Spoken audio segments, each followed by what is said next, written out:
السلام عليكم ورحمة الله وبركاته.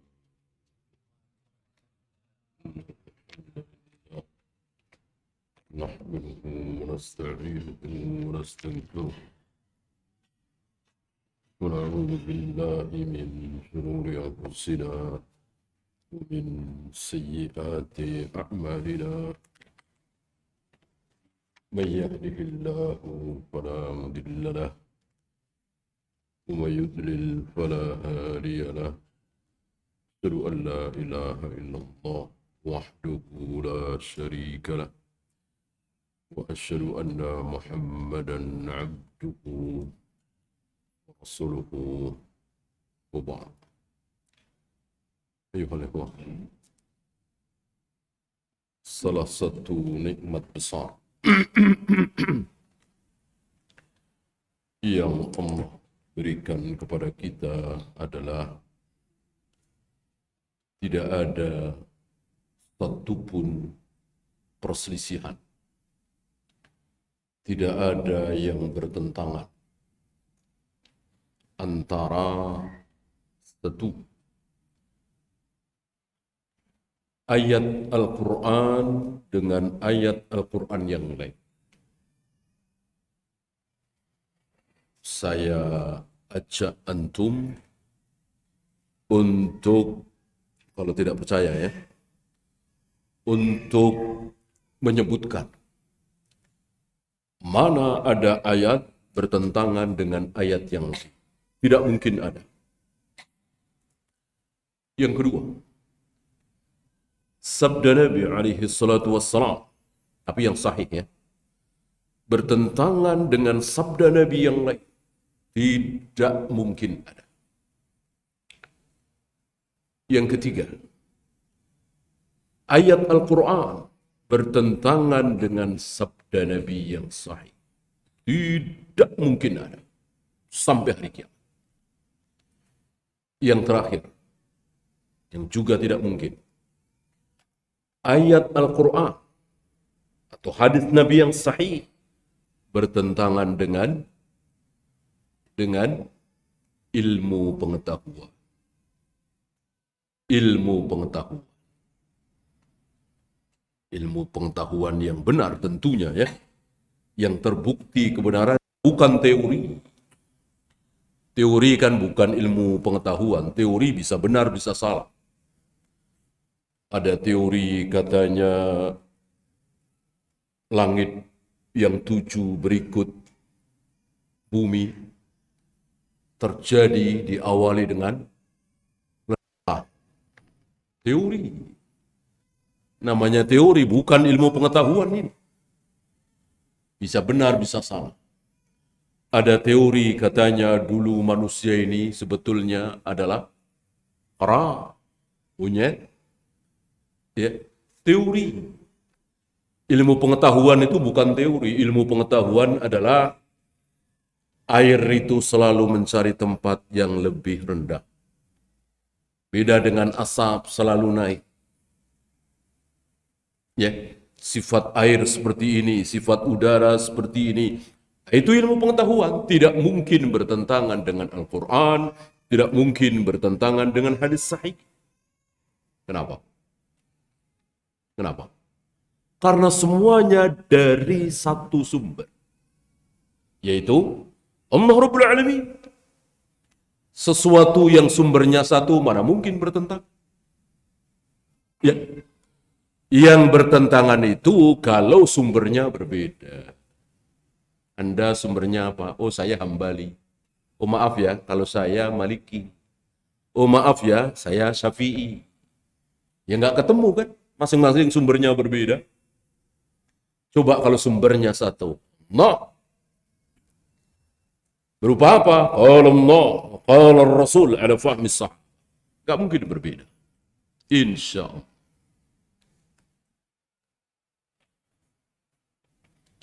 Kalau toh akhirnya ada perselisihan, itu perselisihan yang tanawu. Perselisihan, perbedaan, itu ada dua. Ada tanawu, ada tidal. Ya, nanti kita bahas. Nah, pertemuan kita yang insya Allah tidak terlalu lama ini, kita akan bahas sesuatu yang seolah bertentangan, padahal tidak. Kalau difahami dengan benar. Yang mengatakan ayat ini bertentangan dengan ayat ini, hadis ini bertentangan hadis ini, ayat ini bertentangan hadis ini, pasti memahaminya tidak benar. Pernah terjadi di negeri kita ini, seorang tokoh besar yang sangat tegas, keras terhadap syirik dan bid'ah. Bagus beliau. Tapi sayang dalam hal ini beliau tergelincir. Beliau mengatakan hadis badal haji bertentangan dengan ayat wa alaysa lil insani illa ma sa'a. Badal haji kan yang menghajikan orang lain. Anak di mata Allah itu orang lain.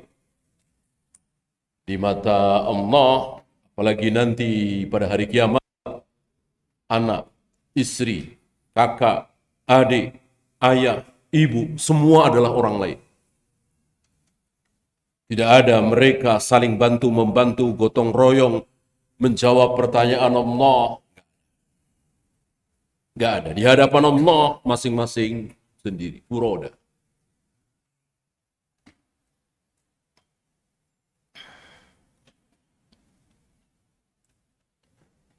Nah, sementara ayat di surah Najm, kata beliau, wa alaysa lil insani illa ma sa'a. Manusia tidak akan mungkin mendapatkan kebaikan pahala kecuali apa yang dia lakukan sendiri.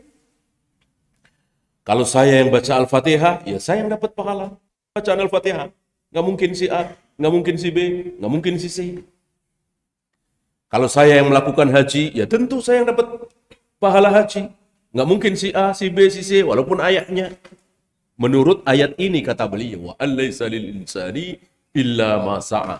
Sementara hadis sahih Imam Bukhari, ada seorang wanita yang bertanya kepada Nabi alaihi salatu wassalam, "Ya Rasul, ayahku bernazar pergi haji, tapi belum melaksanakan haji, beliau sudah wafat. Afa ahujju anhu? Bolehkah aku menghajikan beliau?" Nabi menjawab, ayahmu sedang berhutang kepada Allah.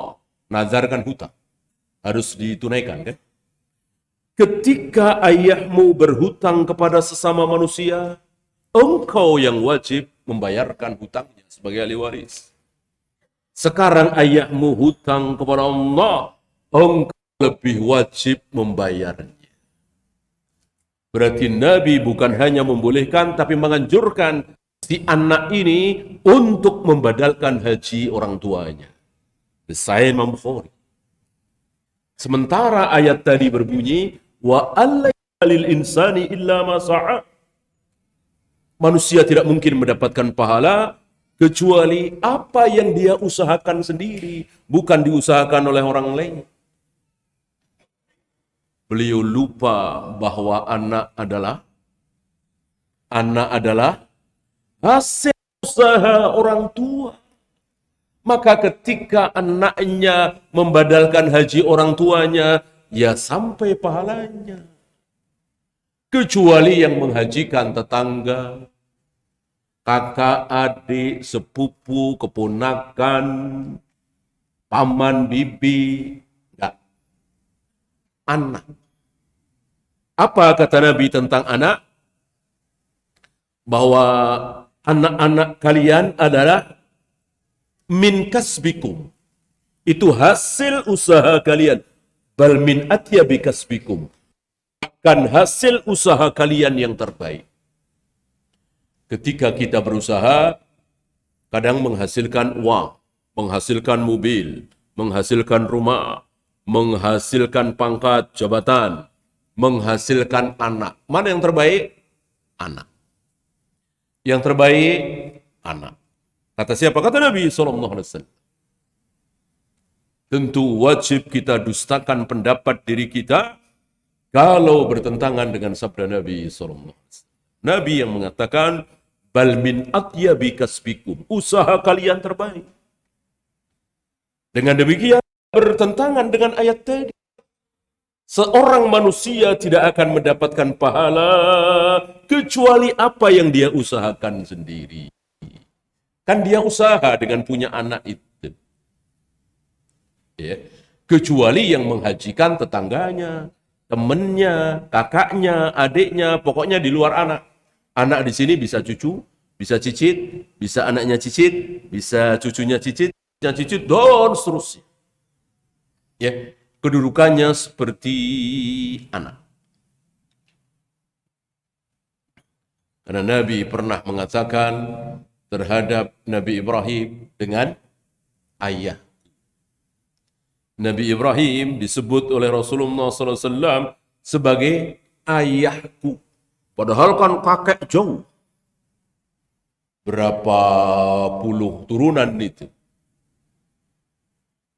Ya, dari beliau ke Ibrahim. Tapi beliau mengatakan, Ibrahim ayahku. Tadi malam lahir anakku, aku berikan nama sama dengan nama ayahku, yaitu Ibrahim. Bukan Abdullah, kan yang dimaksud oleh beliau, Nabi Ibrahim, ayah yang kesekian, bukan ayah kandung beliau, Abdullah. Ya. Nah, ini contoh sederhana. Betapa tanpa pemahaman yang benar, akan keliru kesimpulan kita sebagaimana seorang tokoh di negeri kita ini. Beliau sudah wafat. Ya.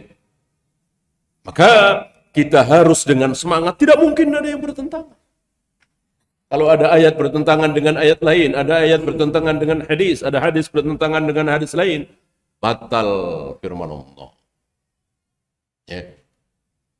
Lau kana min indi ghairillah lawajadu fihi tilafan katsira. Seandainya Al-Quran ini, hadis ini bukan dari Allah, seandainya bukan dari Allah, Rasulullah ngarang sendiri, pasti akan terdapat perselisihan yang banyak.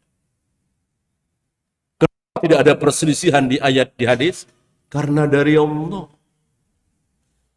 Maka sekali lagi, seandainya terlihat seperti bertentangan, itu kita saja yang belum tahu. Kalau kita tahu dengan benar, pasti tidak berselisih, pasti tidak bertentangan.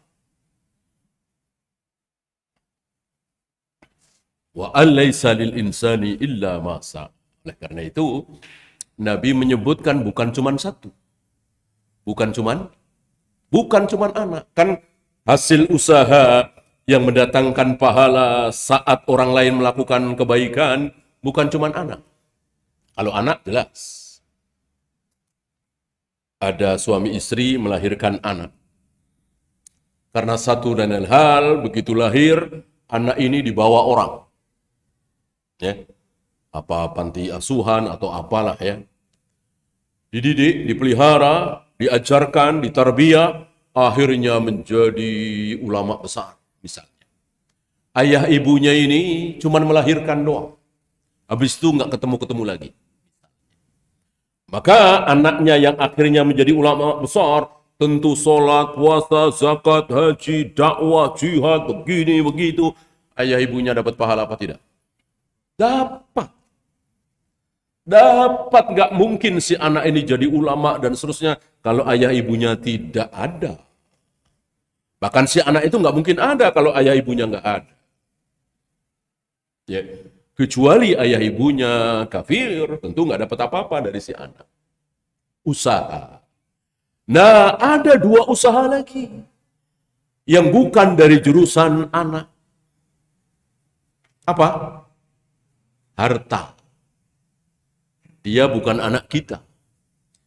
Bahkan kita nggak kenal. Tapi melihat dia hafalannya bagus, rajin, tapi sayang, miskin. Maka kita yang bayar SPP-nya. Kita yang membiayai pendidikannya. sampai dia lulus pesantren, hafal Al-Quran, hafal ratusan hadis, jadi orang yang berilmu, berdakwah, mengajarkan kebaikan, yang sunnah itu sunnah, yang bid'ah itu bid'ah, yang syirik-syirik, yang tauhid-tauhid, lil haqqa walau kana murran, sampaikan yang hak sekalipun pahit. Maka kita yang bukan ayahnya, bukan ibunya, dapat pahala apa tidak dari dia? Dapat. Karena ada usaha, yaitu harta tadi, uang tadi. Ya, ada satu lagi, apa? Harta tidak, anak bukan, tapi ilmu. Ilmu. Antum punya anak tetangga usia TK atau belum TK, kan rata-rata belum pada hafal Al-Fatihah tuh. Antum aja, ayo nak sini, tirukan ya. Bismillahirrahmanirrahim. Alhamdulillahirrabbilalamin. Dia ngikutin. Kadang lari-lari namanya bocah ya. Dengan sabar kita tuntun dia. Akhirnya 10 anak ini semuanya hafal Al-Fatihah dari antum. Gara-gara antum yang ngajarin. Antum meninggal, 10 anak ini dewasa, sholat setiap hari, baca Al-Fatihah ketika sholat. Setiap kali dia baca Al-Fatihah, antum dapat pahalanya apa tidak? Dapat. Karena 10 anak ini tahu Al-Fatihah, hafal Al-Fatihah dari antum. Ilmu kan? Aw ilmin yuntafa'u bihi. Ya. Jelas ini tidak bertentangan dengan wa alaysa lil insani illa ma sa'a.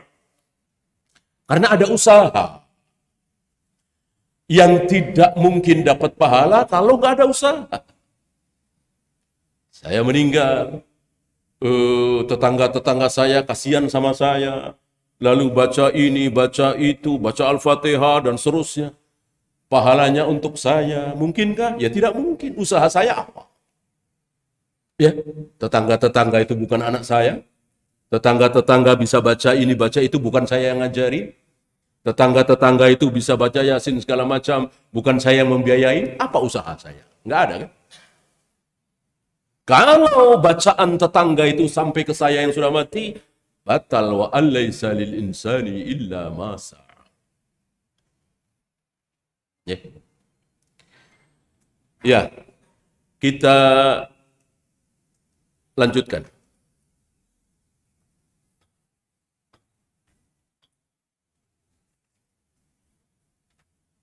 Ada 2 sabda Nabi, dua-duanya sahih dan seolah bertentangan. Bahkan yang menganggap ini bertentangan nggak tanggung-tanggung. Aisyah, istri Nabi SAW. Apa hadis yang pertama? La yatamanna ahadukum al-mauta li durrin asabahu. Tidak boleh seseorang itu mengharap mati. Gara-gara sakit, gara-gara diamputasi, gara-gara jatuh bangkrut, gara-gara keburukan. Putus asa, lalu pingin mati. Bukan bunuh diri, bukan. Pingin mati saja.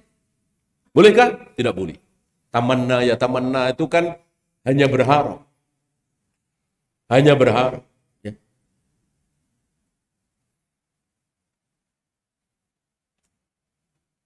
Jelas di sini ya. Berharap saja tidak boleh. Apalagi berusaha untuk mati. Dengan minum racun misalnya, gantung diri misalnya. Jelas dosa besar. Nah, sementara di sabda di hadis lain beliau mengatakan, man ahabba liqa Allah ahabba Allahu liqa'ahu. Barang siapa yang ingin bertemu dengan Allah, maka Allah juga ingin rindu bertemu dengan dia. Dan barang siapa yang tidak ingin bertemu Allah, maka Allah juga tidak ingin, tidak sudi ketemu dengan dia. Bertemu dengan Allah pasti mati. Mati, bertemu dengan Allah adalah mati. Ya, bukan sholat, keliru.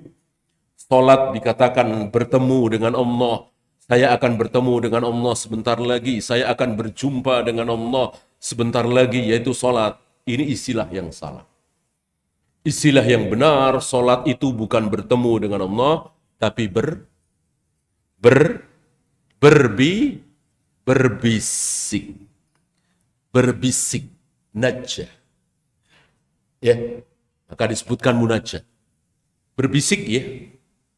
Maka kita tidak disunahkan untuk teriak-teriak. Karena kita sedang berbisik. Dan Allah hadapkan wajahnya ke wajah kita yang sedang sholat. Ini kata Nabi SAW, jangan kita otak-atik. Dengan akal, logika, nurani, nggak bakalan nyambung. Wajah kita sekecil apa? Wajah Allah sebesar apa? Lalu kalau ada sholat bareng, satu menghadap ke timur, satu menghadap ke barat, di Ka'bah sana, gimana? Nanti Allah menghadapnya gimana? Nggak akan nyambung kan? Maka sudah ikuti sabda Nabi. Kita sedang berbicara tentang zat yang maha gaib. Jangan pakai akal logika, tapi ikuti jiplak, letterlek apa sabda Nabi. Karena ucapan Nabi tidak mungkin salah. Dan kalau toh ada yang berhak nanya, dan pertanyaannya itu benar, pasti yang nanya duluan siapa? Yang nanya duluan siapa? Abu Bakar, Umar, Utsman, Ali, Zubair, Talha, Abu Hurairah, para sahabat. Ridwanullah alaihim jami'an. Mereka mestinya yang pertama kali duluan membahas pertama kali duluan. Gak ada satupun sahabat yang membahas kalau Allah turun ke langit dunia berarti, kalau Allah bersemayam di atas arsy berarti, kalau Allah menciptakan Adam dengan kedua tangannya berarti enggak. Mungkinkah kita lebih pintar dari para sahabat? Enggak mungkin. Pemahaman para sahabat dijaga oleh Allah sebenar-benar pemahaman. Seluruh pemahaman. Maka para sahabat diam, kita diam. Ikuti apa adanya, kata Nabi SAW. Ketika kita sedang sholat, wajah Allah berhadapan dengan wajah kita. Maka kata Nabi, ketika sholat, jangan pernah meludah ke depan. Seolah meludahi wajah Allah. Ya, bisa saja kita dalam sholat harus buang ludah. Jangan ke depan, tapi ke bawah atau begini, kata Nabi sambil mencontohkan pakai kain. Ya. Ini sabda Nabi SAW. Tidak mungkin salah, kita ikuti apa ada. Ya. Nah, kembali bertemu Allah. Bertemu Allah pasti mati. Berarti menurut hadis kedua, barang siapa yang tidak mau mati, Allah tidak sudi ketemu dengan dia. Barang siapa yang ingin cepat-cepat mati, Allah senang. Lu kok bertentangan dengan tadi, la yatamanna ahadukumal mauta. Janganlah salah seorang dari kalian berharap-harap mati. Berharap mati nggak boleh, tapi kalau nggak pengen mati, Allah juga nggak pengen ketemu dengan dia. Ya, jangankan kita, Aisyah saja bingung, nggak tahu. Ini bukti bahwa Nabilah yang harus menjelaskan kepada kita. Aisyah aja nggak tahu, gimana kita? Ya. Setelah Aisyah bertanya, ya Rasulullah, akarohiyatul maut?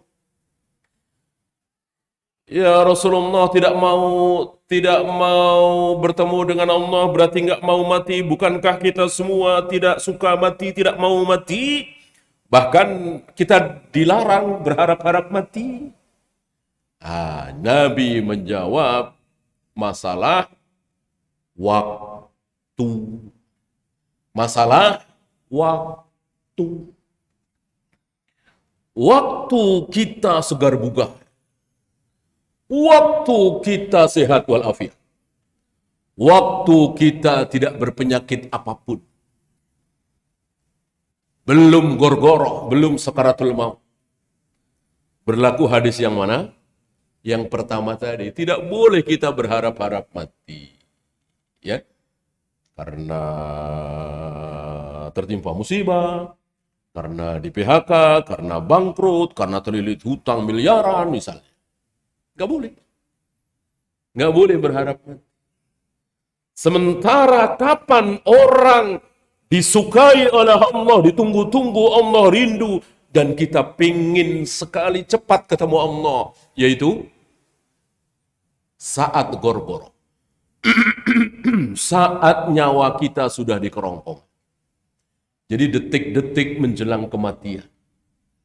Di detik-detik menjelang kematian berlaku hadis yang kedua. Apa? Pengen cepat-cepat ketemu dengan Allah. Karena sudah tidak ada harapan hidup. Dan semua kita pasti tahu. Pasti kita semua tahu. Sebentar lagi akan mati. Ada yang pernah merasakan? Tentu belum. Ya kan? Kan masih segar buga. Ya. Orang yang sebentar lagi akan mati, gorgora, pasti dia tahu. Nggak ada harapan hidup lagi. Ya. Jadi kalau dia melihat dokter begini, suster begini, dalam hati dia tertawa. Nggak mungkin. Nggak mungkin saya akan sembuh. Sebentar lagi saya akan mati. Yakin betul. Karena memang sudah diberitahu oleh Allah. Nah, di saat seperti itu, dia rindu, ingin cepat-cepat bertemu dengan Allah. Itu yang luar biasa. Itu yang luar biasa. Allah senang.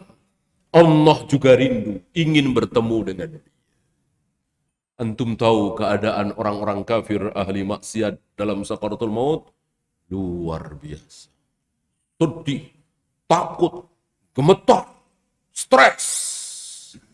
Ya, celaka hendak dibawa kemana aku? Saat dia menyaksikan jasadnya diusung. Adapun seorang mukmin yang beramal soleh, dia mengatakan, cepatlah bawa diri. Maka sunnah ketika kita mengurus jenazah, disegerakan ke penguburan, apa ditunda-tunda? Segerakan. Dari meninggal sampai penguburan 4 jam, bagus.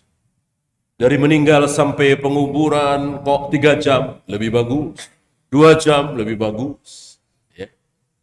Ya, karena harus ada ini dan itu administrasi, ya mungkin bisa 5 jam, 6 jam. Ya.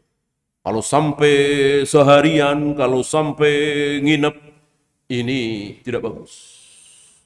Berapa banyak contoh para sahabat, manusia-manusia termulia, mengubur mayat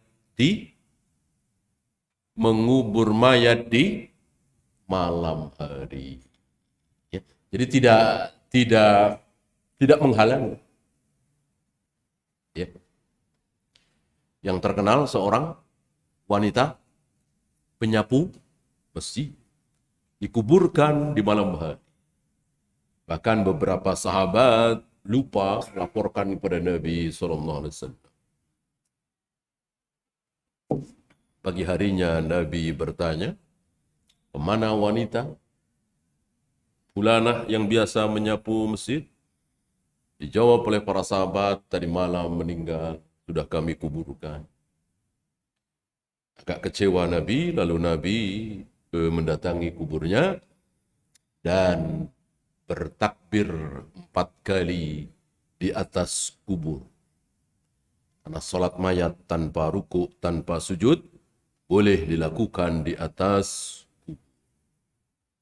Adapun salat biasa yang ada rukuknya, ada sujudnya, tidak boleh dilakukan di atas kubur, bahkan tidak boleh dilakukan di masjid yang ada kuburannya. Yang menyebabkan Yahudi dan Nasrani dikutuk, dilaknat oleh Allah, salah satunya, ittakhadhu qubur anbiya'ihim masajid. Karena mereka menjadikan kubur-kubur para nabi menjadi masjid tempat ibadah. Ucapan ini disabdakan oleh Nabi SAW 4 atau 5 hari kira-kira sebelum beliau wafat. beliau berpesan, jangan ikut-ikutan Yahudi dan Nasrani. Apa? Beribadah, menyembah Allah di atas kuburan.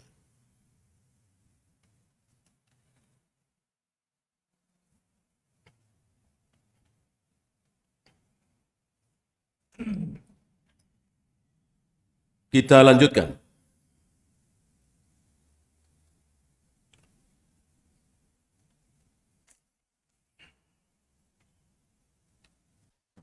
La tatamannau liqa'al adu. Jangan kalian berharap-harap ketemu musuh. Jangan kalian berharap-harap ketemu musuh. Tapi jika kalian kok akhirnya bertemu musuh, maka bersabarlah. Artinya siap mati, siap perang, siap berjihad. Ya, musuh di sini yang dimaksud adalah orang-orang kafir dalam jihad. Hadis ini disimpulkan oleh sebagian orang dengan mengatakan berarti kita jangan berharap jihad. Jangan berharap mendapati jihad. Karena hadisnya jelas, la tatamannau liqa'al adu. Jangan kalian berharap-harap ketemu musuh. Sementara di hadis lain, malam yaksu walam yataqanna nafsuhu bil ghazwi. Barang siapa yang belum pernah berperang, jihad, dan tidak ada keinginan dalam dirinya untuk berperang berjihad, maka famata fi syu'batin minan nifaq, dia mati dalam keadaan cabang kemunafikan. Ketika orang belum pernah berperang jihad dan dia tidak ingin sama sekali, tidak ada cita-cita untuk berjihad, maka dia mati di cabang kemunafikan. Cabang-cabang nifak kan banyak. Nah, ini salah satu. Ini bertentangan. Hadis pertama mengatakan jangan berharap-harap ketemu musuh. Hadis kedua, justru orang yang tidak ingin berjihad, tidak ingin berperang, terancam mati dalam keadaan munafik. Ya. Bagaimana menjamak dua hadis yang seolah bertentangan ini?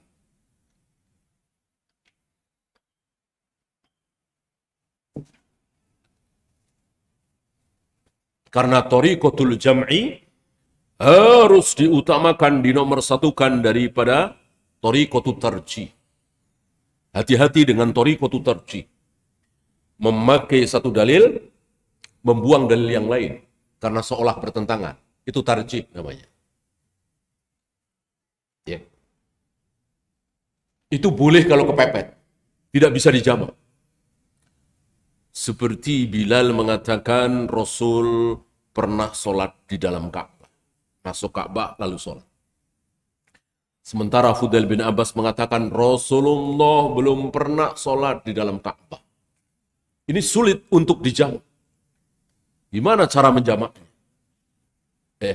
Maka terpaksa pakai thariqatut tarjih. Yang satu dipakai, yang lain dibuang. Dalam hal ini, para ulama membuang ucapan siapa? Yang dipakai ucapan siapa? Yang dibuang ucapan siapa? Yang dipakai adalah ucapan Bilal. Yang dibuang ucapan Fudail bin Abbas. Apa? Karena kaidah mengatakan al-musbit muqaddamun 'alan nafi. Yang menetapkan lebih didahulukan daripada yang meniadakan. Bilal menetapkan, Rasul pernah sholat di dalam Ka'bah. Ini menang. Sementara Fudail mengatakan belum pernah. Ini kalah. Kan orang yang mengatakan belum pernah bisa aja. Memang dia jujur, memang dia amanah, dia bukan pembohong. Tapi dia nggak tahu. Makanya bilang belum pernah. Maka tidak bisa dijadikan hujah. Kalau Bilal mengatakan pernah, ya berarti dua-duanya jujur. Karena Bilal pernah melihat. Oleh karena itu, peniadaan oleh seorang perawi hadis, seorang sahabat, tidak bisa dijadikan hujjah. Misalnya Anas bin Malik mengatakan, aku belum pernah melihat Rasulullah berdoa mengangkat tangan, belum pernah, kecuali ketika sholat istisqa. Apakah ucapan Anas bin Malik ini dijadikan hujjah? Berarti Nabi seumur-umur berdoa belum pernah mengangkat tangan kecuali sholat istisqa, minta hujan. Tinggi sekali. Beliau mengangkat tangan? Tidak. Karena Anas bin Malik nggak tahu. Sementara sahabat yang lain tahu, Ibnu Umar misalnya, Abu Hurairah misalnya, bahkan meriwayatkan sabda Nabi alaihi salatu wassalam bahwa Allah malu. Allah malu ketika ada orang mengangkat kedua tangannya memohon sesuatu kepada Allah, tapi Allah belum kabulkan doanya, Allah malu. Berdoalah kalian dengan butun, bukan dengan doher. Ya. Ini pun sabda Nabi SAW merupakan, ya. Sekali lagi, ketidaktahuan seorang perawi tidak bisa dijadikan hujjah. Kita kembali ke dua riwayat yang seolah bertentangan tadi. Kapan kita disuruh bercita-cita menjadi mujahid, bercita-cita berjihad? Sepanjang hidup kita. Seperti ya. Bolehkah kita berangan-angan coba kalau ada jihad? Jihadnya jihad yang sah. Ya. Saya punya jamaah ribuan. Saya ajak jamaah untuk berjihad di Indonesia ini. Atau ke mana? Ke negeri kafir. Papua misalnya, Timur Timur misalnya. Sah apa tidak? Tidak sah.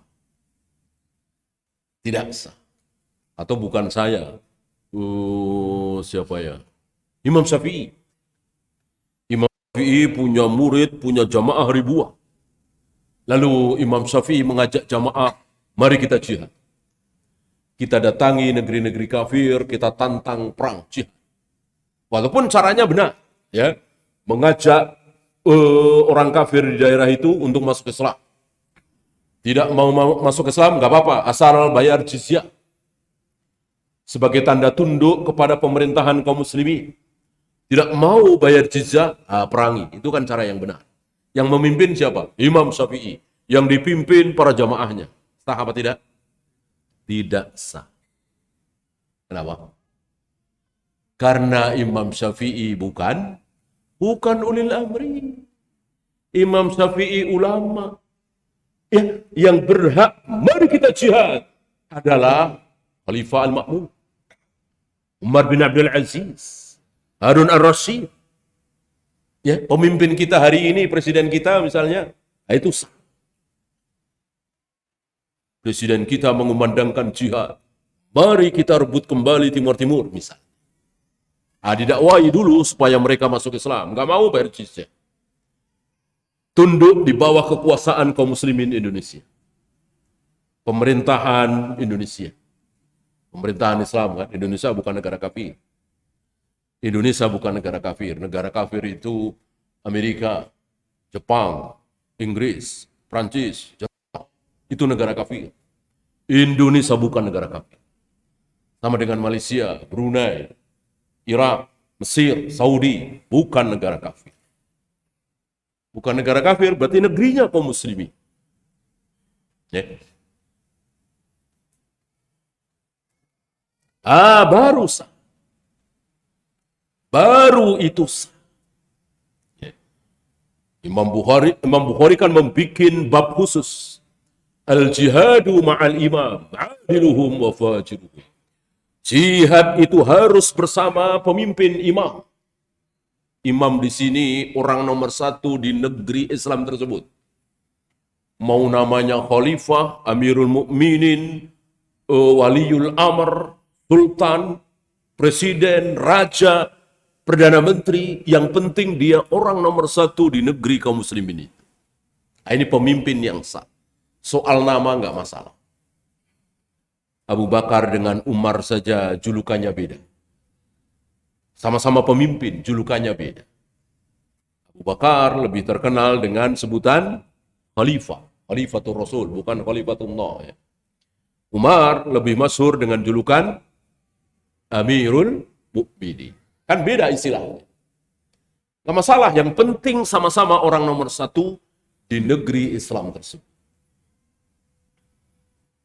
Ya. Nah, ketika ketika sudah berhadapan dengan musuh, ketika kita di sini, musuh di sana, berlaku hadis tadi. Ya. Atau besok, gitu ya, berlaku hadis tadi. Artinya, jangan berharap. Jangan berharap. Berharapnya apa? Mereka tunduk. Mereka menyerahkan jizyah. Mereka siap masuk Islam. Gitu. Itu alhamdulillah. Jangan mereka masuk Islam, ya nggak jadi perang dong. Masuk Islam semua, ya udah gatel mau perang, ya nggak boleh gitu. Masuk waktu kita azan dulu, sholat dulu ya. Ya, sallallahu ala Muhammadin sallallahu alaihi wasallam wa akhiru da'wana alhamdulillahi rabbil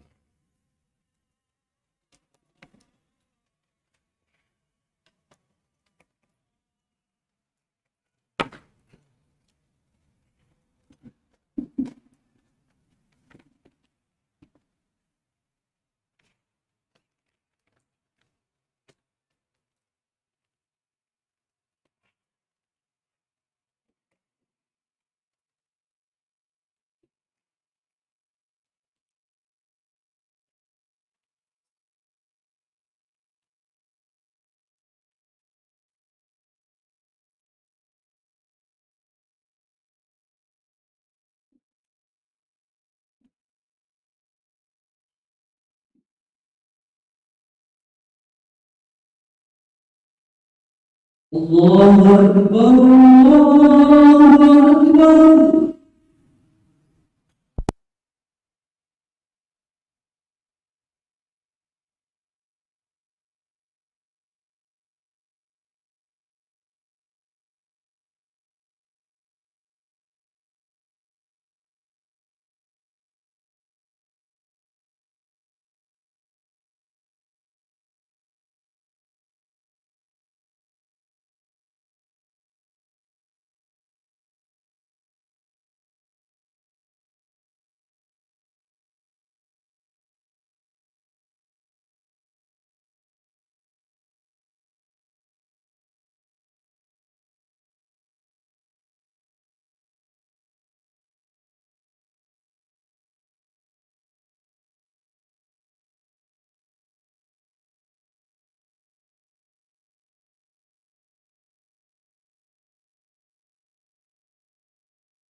Alhamdulillah.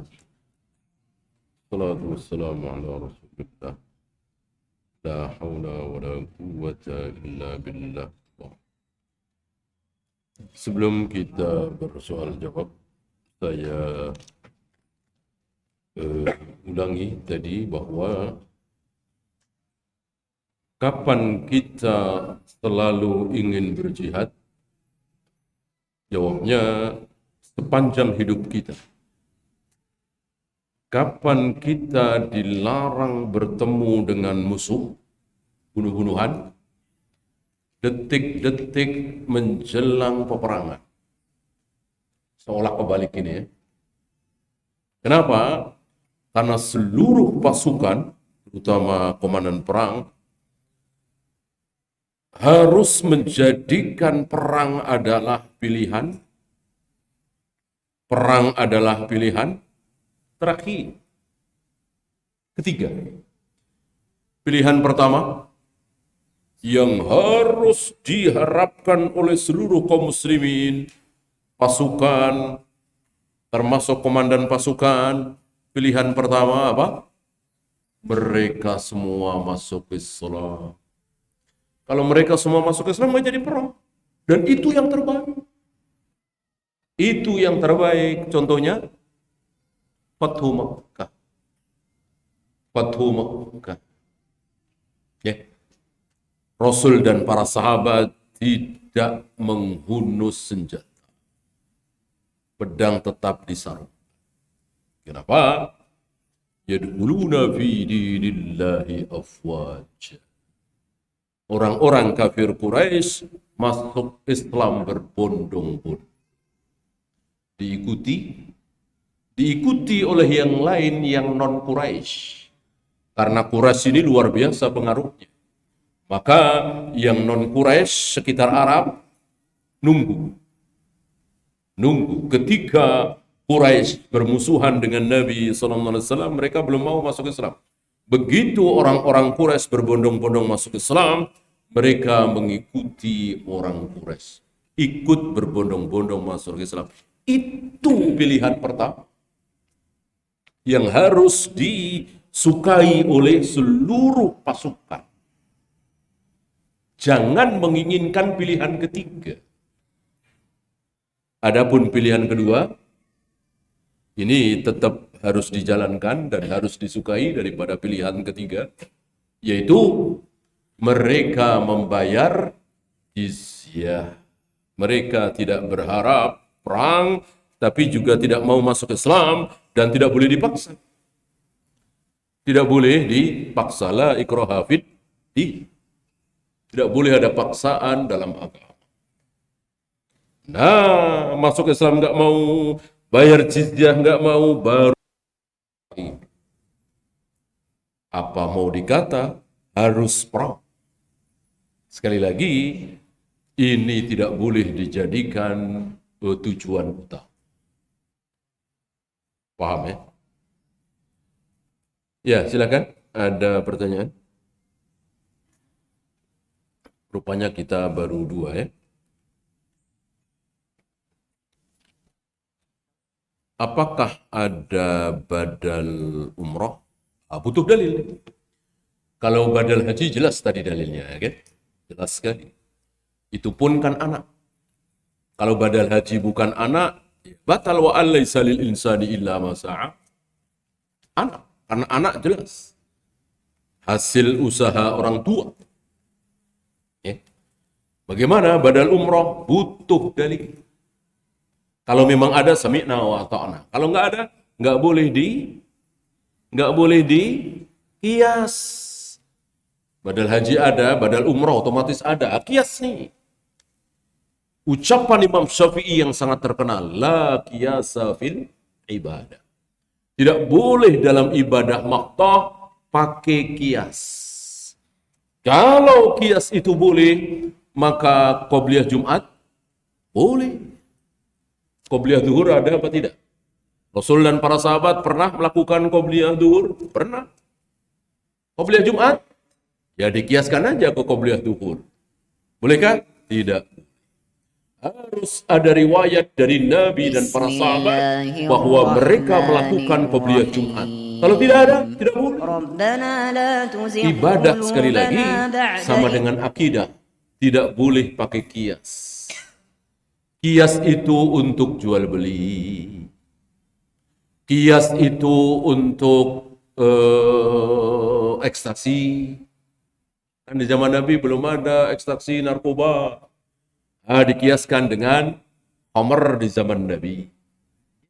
Adapun sholat, tawaf, sa'i, haji, umrah, wudu, tayamum, melempar jumrah, mencium hajar aswad, ini tidak boleh pakai kias. Jadi betul-betul murni harus ada dalil contoh dari Nabi Sallallahu Alaihi Wasallam. Ya. Sebab kalau boleh ada badal umrah, sementara nggak ada riwayat, apa bedanya dengan badal sholat? Mana coba? Ya, apa bedanya dengan badal puasa? Apa bedanya dengan badal yang lain-lain? Ya. Kenapa cuma berhenti di badal umrah? Kenapa badal sholat nggak boleh? Kalau boleh pakai kias.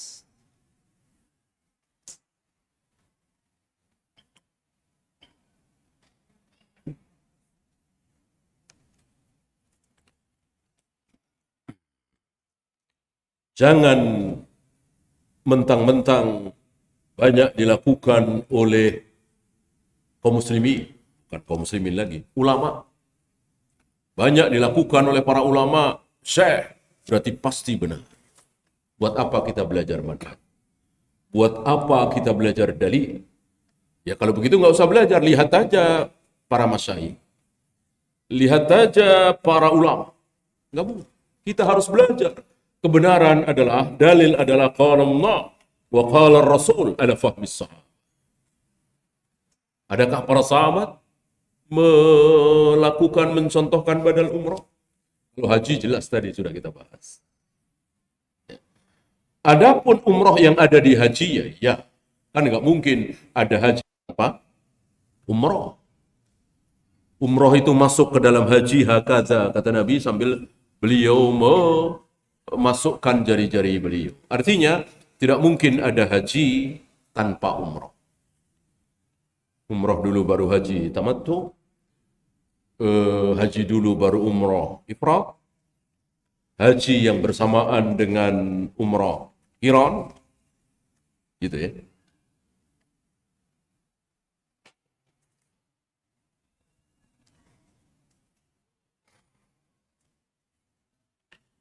Apakah sahih hadis tentang haram jasadnya masuk neraka jika kita gembira dengan datangnya Ramadan? Ini salah satu hadis dhaif, bahkan maudhu di sekitar Ramadan.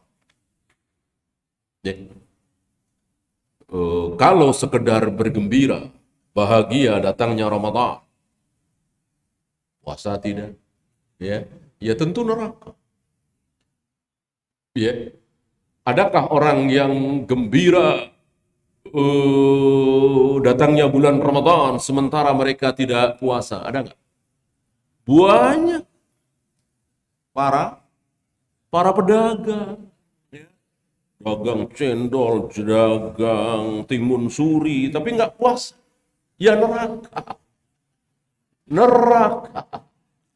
Ya, walaupun dia senang sekali nunggu-nunggu. Itu orang-orang kafir banyak yang nunggu-nunggu Ramadan. Nah ada barang dia, barang dagangan dia yang pastilah dicari orang. Ya neraka kalau dia tidak puas. Ya, termasuk 10 pertengahan rahmat, 10 pertama rahmat, 10 pertengahan maghfirah, 10 terakhir idkum minan nar. Ini juga bukan sabda Nabi SAW yang sahih. Idkum minan nar, pembebasan dari api neraka terjadi setiap malam. Terjadi setiap malam. Diawali dengan mungkin malam Sabtu kalau nggak malam Ahad ya. Itu ada yang berteriak, memanggil-manggil. Hanya kita saja nggak dengar. Ya baghiyal khair aqbil. Ya bagi syar amsik. Wahai para pencari kebaikan, siap-siaplah menghadap. Wahai yang biasa melakukan kemaksiatan, stop. Ya, itu nanti malam Sabtu atau malam Ahad. Ya, kan lagi. Tentu kita tidak tahu, karena Nabi juga tidak tahu. Nabi menentukan kapan satu Ramadan, kapan satu Syawal, menunggu hilal terlihat. Contoh dari Nabi kita ikuti. Ya, agar kita tidak termasuk orang-orang yang sombong. Mendahului Nabi SAW. Nabi belum pernah mengatakan seminggu lagi Ramadan hari ini, hari Senin misalnya, hari Selasa misalnya. 2 minggu lagi Ramadan akan tiba, 1 Syawal akan tiba hari Rabu misalnya, atau Kamis misalnya, belum pernah. Nabi menetapkan 1 Ramadan, 1 Syawal setelah melewati 29 Sya'ban. Setelah melewati 29 Ramadan. Jadi besok 30 Ramadan atau 1 Syawal tergantung terlihat hilal atau tidak. Besok 30 Sya'ban atau 1 Ramadan tergantung hilal terlihat atau tidak. Ini cara Nabi SAW, manusia termulia di muka bumi ini yang dijamin kebenaran. Mengikuti beliau tentu jauh lebih selamat. Bagaimana dengan adanya kultum di sela-sela salat tarawih? Jangan maksa orang. Jangan maksa untuk dengerin. Ya, jangan maksa. Silahkan tapi jangan maksa. Ya. Kalau nggak maksa berarti tarawihnya, ceramahnya habis witir selesai. Berarti kan nggak maksa. Ini kan waktunya untuk sholat tarawih berjamaah, bukan waktunya untuk majelis ilmu seperti ini. Ya, silahkan tapi jangan maksa. Bagi yang mau ikut silahkan, nanti habis witir ada ta'li. Nggak boleh dipaksa dong. Ini maksa.